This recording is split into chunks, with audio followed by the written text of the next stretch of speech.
Hey there, and welcome to Reddit Realms, your nightly escape from the chaos of day-to-day life. Think of this as your digital fireplace, a calm space to settle in, relax, and lose yourself in a few of the craziest stories Reddit has to offer. If it's your first time here, welcome to the community. I share new stories every day. They might make you laugh, sigh, or maybe just reflect a little. Before we start, let me know in the comments where you're listening from. I want to engage more with you guys. Now, grab something warm, get comfortable, and let's dive into today's stories. I, 32F, keep hearing my late husband's voice through the baby monitor, saying things he never said when he was alive. My husband Eli died 9 months ago, car accident. A driver blew through a red light, and that was it. 1 second we were arguing about what to have for dinner, and the next I was standing in a hospital hallway, listening to a doctor say, "We did everything we could." I was 6 months pregnant then. Our daughter Hazel was born 3 months later. She's healthy, she laughs easily, and sometimes she makes this little humming sound in her sleep that sounds exactly like him. For a while, that was all I needed. I told myself the house was just quieter now, not emptier. That if I kept moving, feeding, cleaning, rocking, repeating, the silence would stop feeling like a wound. Then the voice started. It was the 3rd week after Hazel came home. I had one of those video baby monitors, the kind with night vision and a little two-way mic so you can talk back. Around 2 a.m., Hazel woke up crying. I checked the monitor and half asleep said, "Shh, Mommy's coming." And then through the tiny speaker, I heard a man's voice say, clear as anything, "It's okay, Hayes, Daddy's here." I froze. I ran to her room. No one there, obviously, just the usual baby chaos. The little fists, the wrinkled blanket, the white noise hum. I told myself it was interference, maybe a neighbor's device, but I unplugged the monitor anyway. The next morning, I felt stupid for being scared. The grief counselor had warned me about grief hallucinations, hearing or sensing your loved one when your brain can't accept they're gone. So I moved the monitor to the living room, bought a new one for Hazel's room, and let it go, until it happened again.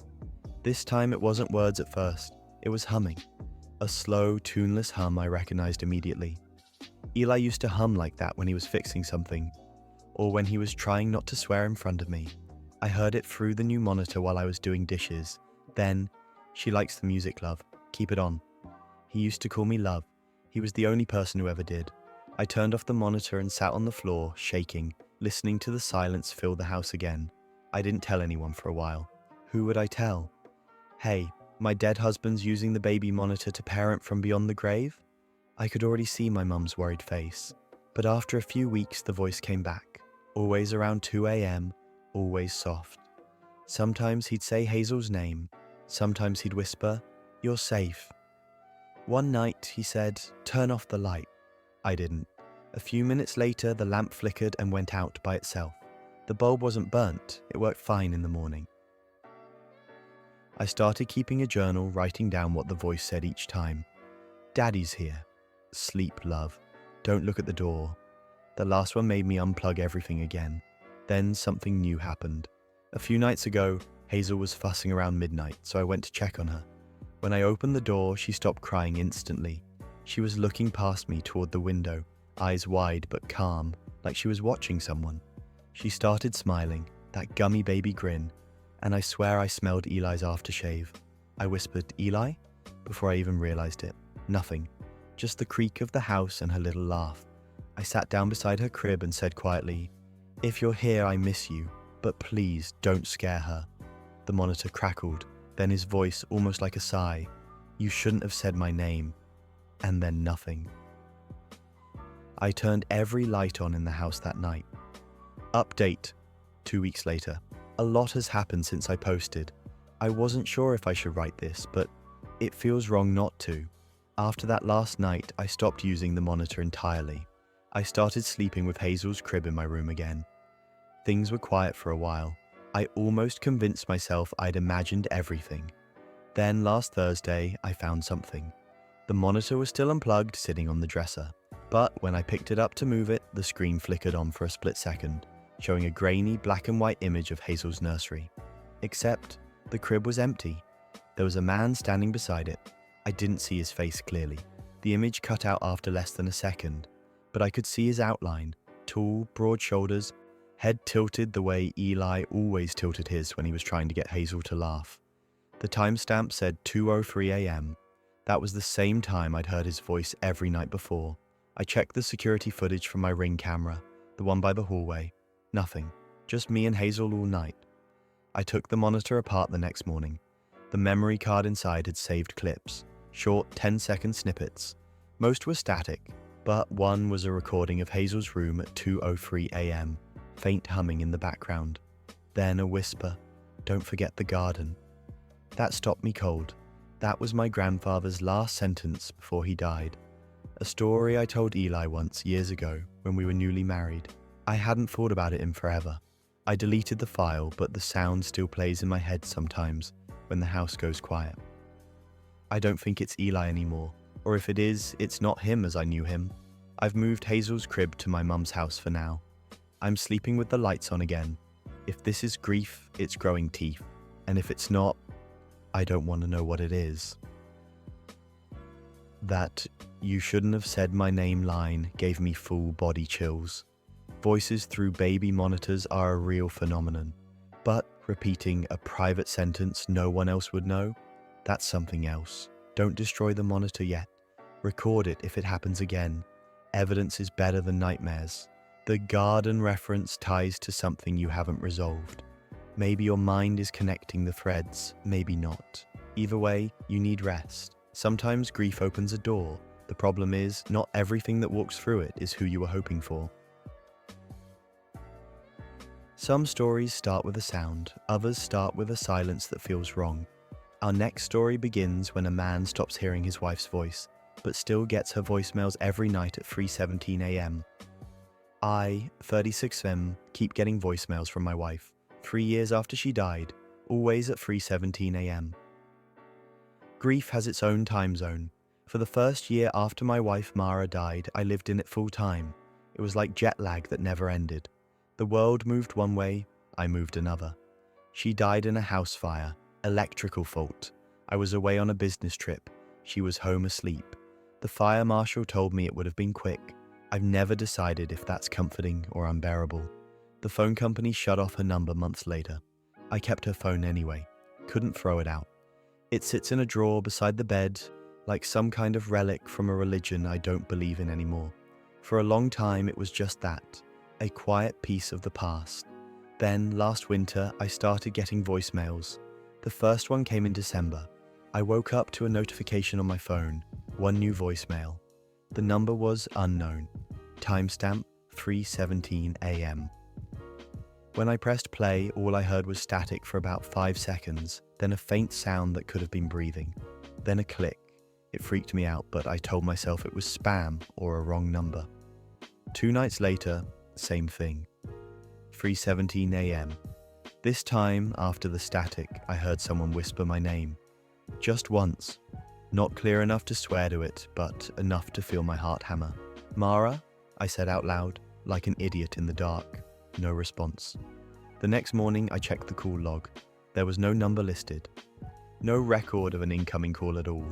Just the voicemail. I asked my carrier if it could be a glitch. Maybe old voicemails reappearing? They said no, that's not possible. It happened again a week later. The same static, the same faint breathing. But this time there was a word I could understand. Cold. Just that one word, like a sigh dragged through snow. I don't remember falling asleep that night, but I woke up to find the drawer with Mara's old phone slightly open. The phone itself was still off, battery dead for years, but the screen was faintly lit, like there was residual power. That was the first time I started writing things down. Times, dates, the exact wording, even the weather. I don't know why. It made it feel less supernatural if I could treat it like data. January came. More voicemails, always 3:17 a.m. The content changed slightly each time. "It's dark. Are you there? I can't wake up." Sometimes I'd play them in the morning, sometimes I'd wake up seconds before the alert, like my body had learned the schedule. I stopped sleeping properly. I stopped answering my friends' texts. I even changed my number, but the voicemails still found me. Unknown number, no caller ID, always 3:17. One night, out of desperation, I called my own voicemail box at 3:15. I wanted to see if the system would register anything unusual. While I was listening, another call came in. The screen flashed unknown caller. I didn't answer. I couldn't. I let it ring until it stopped. A minute later, the notification appeared. New voicemail. I pressed play immediately. This time there was no static, just silence for a few seconds. Then her voice clear, the way it sounded when she was alive. You need to stop listening. And then a sound I can only describe as the crackle of fire. I dropped the phone. It hit the floor, still playing that faint crackling noise until the message ended. I haven't played another one since, but they still arrive. I delete them without listening. I can't not look at the timestamp though. 3:17 always. Update 1 month later. I wish I could say it stopped. It didn't. If anything, it escalated. Last week I woke up to 3 voicemails in a row. Same time. 3:17 a.m., 3:17 a.m., 3:17 a.m. I deleted the first 2 without listening. The third one played automatically when I was trying to swipe it away. It wasn't her voice this time, it was mine. The recording was muffled like it had been made inside a pocket, but it was unmistakably me, saying, "Mara, I'm home." That was the last thing I said to her the night before she died. I was coming back from the airport, walking through the door, hearing the sound of the TV in the bedroom. I said, "Mara, I'm home." And she called back, "I left dinner in the oven." Hearing my own voice say it again broke something in me. I went to the drawer, pulled out her old phone, and held the power button. It lit up for the first time in years, battery somehow at 3%. The lock screen showed a missed call. From my number. Timestamp 3:17 a.m. I sat there until the battery died again, watching the reflection of myself on the blank screen. I called the phone company the next morning. They said that number hasn't been active since 2021. I told them that's impossible. They told me very politely that it's impossible their way, not mine. I haven't deleted the latest voicemail. It's still on my phone. I keep thinking if I play it again, maybe it'll say something different. Sometimes I think 3:17 wasn't random, that maybe that's when the fire started. I've never had the courage to check the report. If it is, then she's not calling me from somewhere else. She's calling me from that exact minute, over and over, stuck there. And every time I hear the faint buzz of my phone in the dark, I wonder if someday I'll answer and stay. "You need to stop listening" might be the most terrifying and protective sentence I've ever heard. I had a similar experience after my brother died. His old number texted me, "Come home." Phone companies can't explain everything. 3:17 being the possible time of the fire, that detail destroyed me. Keep the recordings somewhere safe. Don't delete them all. Even if they're not her, they're part of the story you're surviving. The line, "She's not calling from somewhere else. She's calling from that minute." Chills. Absolute chills. Some people hear the past calling, others answer. Our next story begins when a woman inherits her grandmother's house and realizes every mirror inside shows her standing with someone who isn't there. After I, 29F, inherited my grandmother's house, I realized every mirror inside shows me standing with someone who isn't there. When my grandmother died last spring, she left me her house. It wasn't a surprise. I was the only grandchild who stayed close. I visited her every Sunday for tea, helped with groceries, took her to her doctor appointments. She always said, "You'll take care of the house when I'm gone." The place is old, not haunted house old, just the kind of old that creaks in conversation with the wind. 2 stories, pale yellow siding, the smell of rosewater and dust that seems baked into the walls. I moved in about a month after the funeral. I told myself it would help me save money. It felt peaceful at first, familiar, even comforting, until I noticed the mirrors. My grandmother collected them. Not fancy ones, just small framed ones scattered everywhere. Hallway, bedrooms, the kitchen, even one in the laundry room. She said mirrors kept the house awake. I used to think that was poetic. Now it just sounds like a warning. The first time I noticed something wrong, I was unpacking. There's a tall oval mirror in the upstairs hallway, the kind with a warped surface that makes you look a little longer, a little thinner. I walked past it carrying a box of books. Out of the corner of my eye, I saw myself pause. Except I didn't. I kept walking, but my reflection stopped. I froze and turned back. Everything was normal. My heart was pounding, but I laughed it off. Sleep deprivation, grief, bad lighting, pick your ghost. A few days later, it happened again. Different mirror, this one in the kitchen above the sink. I was washing a cup, humming to myself, when I saw a shadow move behind me in the reflection. I spun around, nothing. When I looked back, there was condensation on the glass, like someone had exhaled against it. I cleaned it. It came back. Then the dream started. I'd wake up thinking someone had just whispered in my ear. Sometimes I'd dream I was standing in the hallway mirror, looking out, watching myself sleep. I told my friend Cass about it. She joked, maybe grandma's keeping you company. It was sweet until I realized she meant it. Last week, I finally decided to cover the mirrors. All of them. I went to the hardware store, bought sheets, tape, and an absurd amount of bravery, and spent the afternoon draping them one by one. The house felt quieter after that, like holding your breath underwater. That night, around 3 a.m., I heard a noise, a sharp thud from upstairs. I grabbed a flashlight and went to check. One of the sheets had fallen off the hallway mirror. It was lying in a crumpled heap on the floor. The mirror was fogged. On the glass, faintly traced in the mist, were 2 words, "Not done." I don't know how long I stood there staring at that. I didn't sleep the rest of the night. Update, 1 week later, I told myself I wouldn't go near that mirror again. But curiosity is a stupid, persistent thing. I kept hearing little sounds in the walls all week. Whispers that might have been pipes, creaks that might have been the house settling. It's amazing what your mind can turn into language when you're afraid enough. 2 nights ago, the power went out. Total darkness. My phone flashlight was dying, so I grabbed one of the candles from Grandma's old drawer. When I lit it, I noticed something strange. The mirror in the living room, the biggest one, the one with the carved wooden frame, wasn't covered anymore. The sheet had been folded neatly and placed on the floor. In the candlelight, my reflection looked wrong. The shadows didn't match. I lifted the candle and the reflection lifted a heartbeat later. Then I saw something behind me. A figure, faint, pale, standing just over my shoulder. I turned around fast. Nothing there. When I faced the mirror again, the figure was closer. It looked like a woman. Thin face, dark hair pulled back. Wearing a nightgown I recognized from one of Grandma's old photos. Her expression was calm, not menacing, almost tender. She mouthed something I couldn't hear. Then she lifted her hand and placed it against the inside of the glass.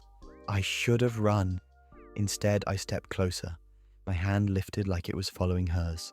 The glass was cold, colder than anything I've ever touched. When my fingertips met it, there was this faint vibration, like a hum under my skin. And then I saw it, a second reflection, behind her, a shadow taller than both of us, watching. The candle went out. I don't remember blowing it out. I just remember the sudden dark, the sound of something shifting, and the feeling that I wasn't alone anymore. When I woke up, it was morning. I was on the floor, the candle on its side, unburnt wax pulled beside it.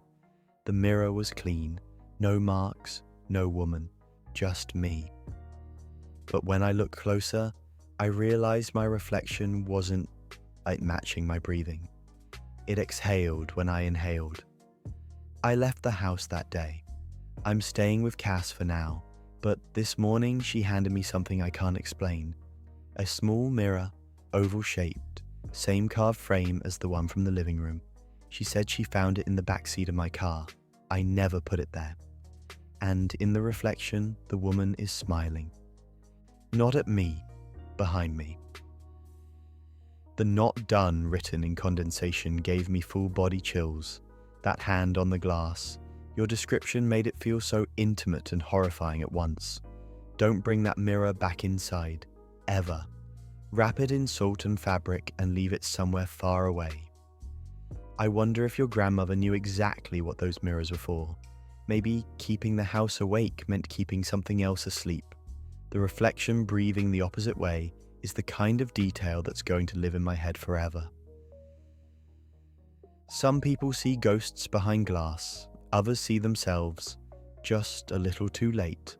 Our next story begins when a man's reflection starts moving differently, and then one morning, It's the reflection that wakes up first. I, 34 man, think my reflection has learned how to live without me. It started as something small, a glitch really, one of those moments where you blink and can't tell if your eyes are playing tricks on you. I was brushing my teeth one night when I noticed it. My reflection was half a second behind, just a beat. The tiniest pause between me spitting toothpaste and him doing the same. I laughed at myself, thinking I was tired. Long day, bad lighting. But it kept happening. Every night the delay got a little longer. The mirror in my bathroom isn't huge, just one of those rectangular ones screwed into the wall above the sink. But I found myself staring at it longer and longer, trying to catch it lagging. A few nights later, I caught it smiling before I did. It was subtle, a twitch at the corner of its mouth, too quick to be sure. I told myself I was imagining it, but once you start watching for something, you can't unsee it.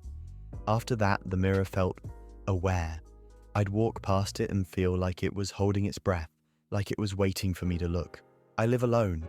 My apartment is small, 1 bedroom, 1 bath, all white walls and old wood floors that complain when you move. I work from home, which means I spend a lot of time with myself. That's fine, usually, but lately the air in the place feels crowded.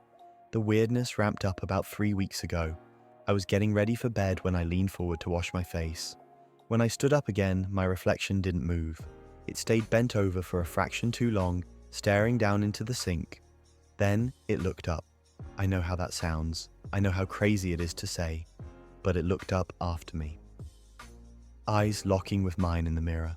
Same eyes, same face, but something behind them that wasn't mine. I turned away so fast I almost fell. Slept on the couch that night. When I told my friend Lucas about it the next day, he said, "You need to get out of that apartment more." Maybe he's right. Maybe it's cabin fever.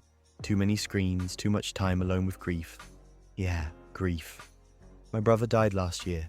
We weren't close, but I still can't shake the feeling I missed something. Some warning sign. He was the kind of guy who always smiled when he was falling apart. Maybe that's why I keep seeing smiles that don't belong to me. Anyway, I tried to ignore the mirror for a while, covered it with a towel. That helped. For a few days. Then I noticed the towel would slip off overnight, always folded neatly on the floor in the morning. Last week I was working late. Around midnight I went to the bathroom, half asleep. The mirror was uncovered again. I didn't even realize I was looking until I saw it move. It lifted its hand when mine stayed still. I froze. It waved, slow, almost gentle, then dropped its hand back down to the sink.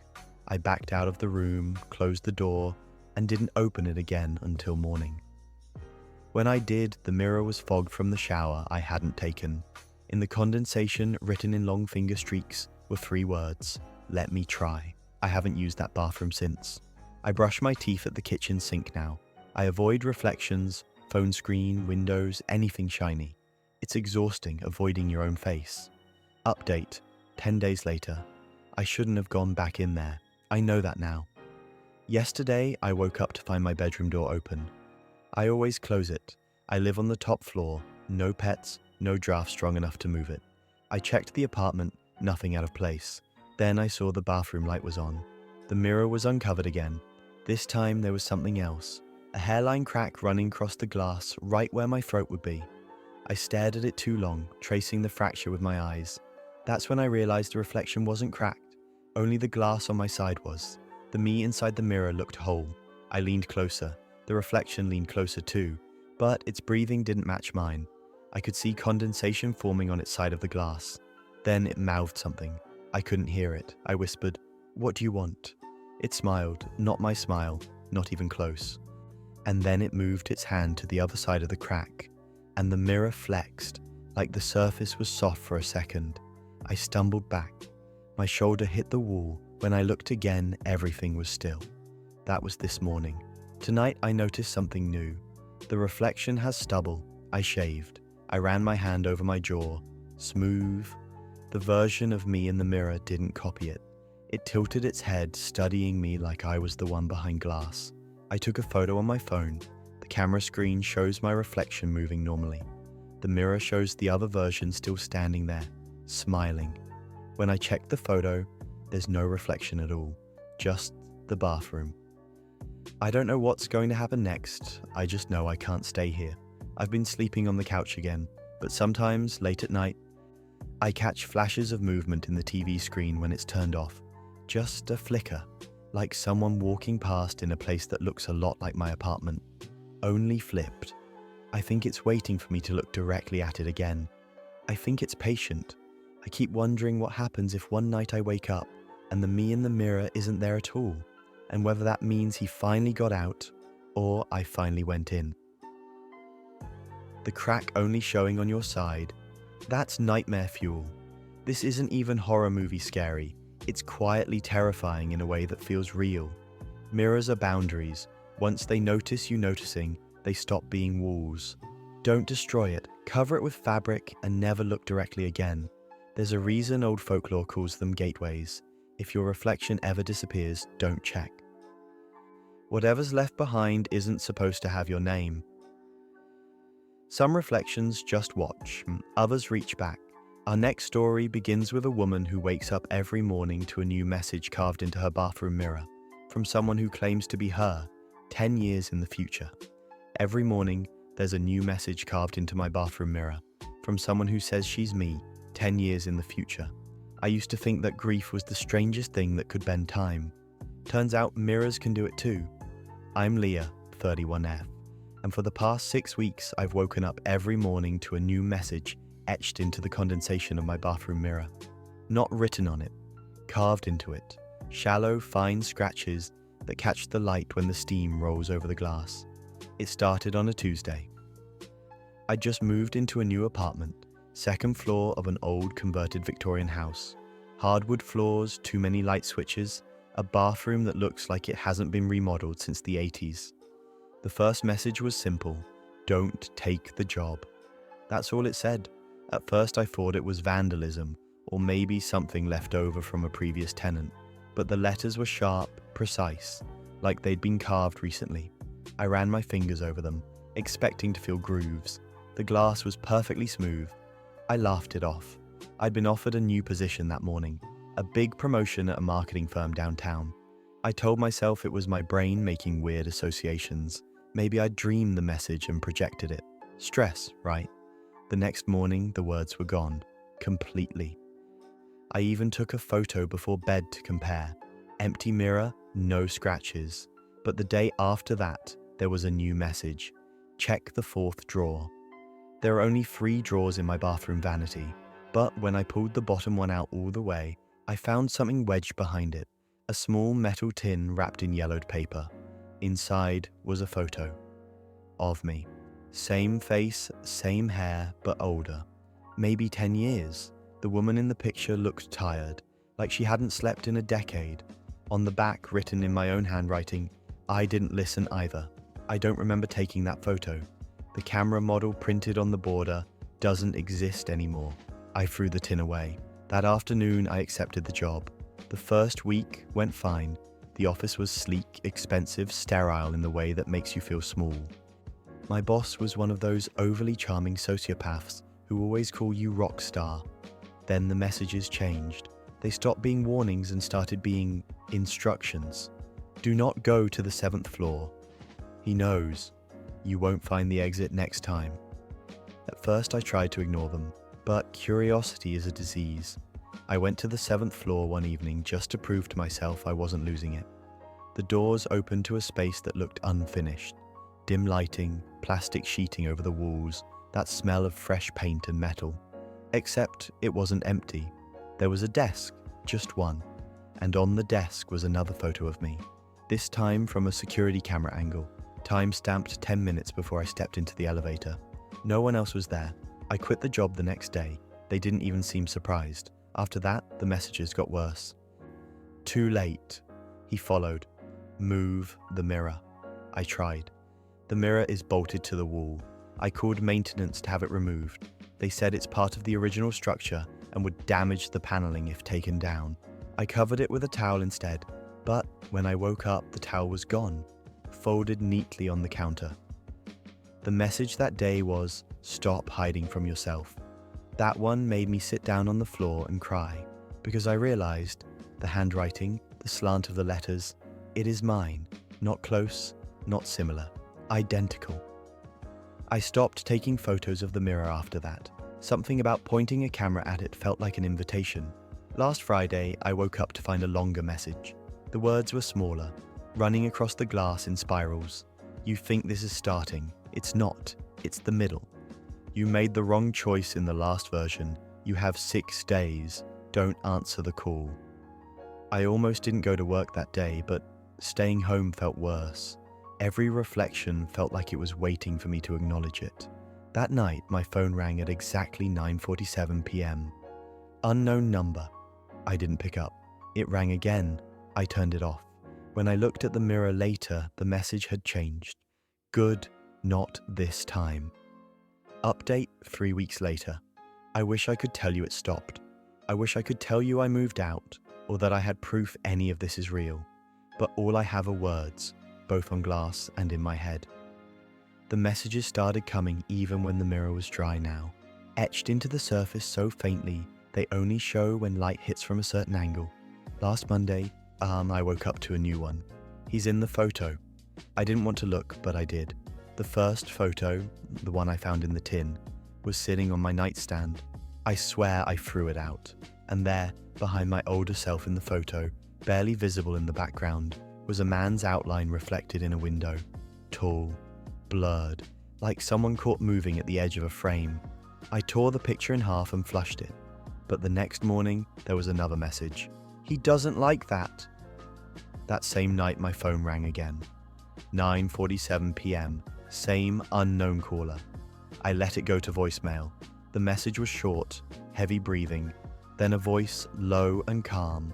You should have listened. It wasn't mine. It wasn't female. I left the apartment for a few days, stayed with my sister. But even there, when I took a shower, steam formed on the bathroom mirror and spelled out 3 words. You brought it. I don't know what it is. A loop? A curse? A version of me that got stuck somewhere between reflections? Last night was the worst. I dreamed I was standing in front of the mirror, only it wasn't my reflection anymore. It was her, the older version of me from the photo. She looked scared this time. Her lips were moving fast, but no sound came out. Then, slowly, she lifted her hand and pressed something against the glass. When I woke up, my hand was bleeding. 3 faint scratches like something sharp had grazed me. The mirror was clean, no writing. But on my phone, in my notes app, one I never use, there was a new entry created at 3:33 a.m. Do not let him out. I didn't write that. I checked my security camera. The clip from that time shows me standing in the hallway, facing the bathroom door, just standing there, perfectly still for 6 minutes. When I turned toward the camera, my eyes were wide open, but I wasn't blinking. And for one frame, just one, the person in the doorway behind me, the me, smiled. I'm leaving the apartment tomorrow. I don't know where I'll go. Maybe that won't matter. Maybe it's already followed me past the mirror. But tonight the glass is whispering. Not words, just sound, like something testing its own voice. I keep thinking of that first message. Don't take the job. I think the job wasn't work. I think it was being me. And somewhere another version of me is carving, too late, into her own mirror right now. The line, you think this is starting, it's not. It's the middle. Absolutely wrecked me. I don't even believe in the supernatural, but this one reads like a time loop trying to save itself. The man in the photo behind your older self, chills. There's always someone behind the lens. 9:47 p.m., 3:33 a.m., same numbers repeating. Don't ignore those, document everything. The job wasn't work, it was being me. This is poetry and horror in one line. Some mirrors hold messages, others hold memories. Our next story starts with a woman who wakes up in her childhood home, 20 years after it burned down.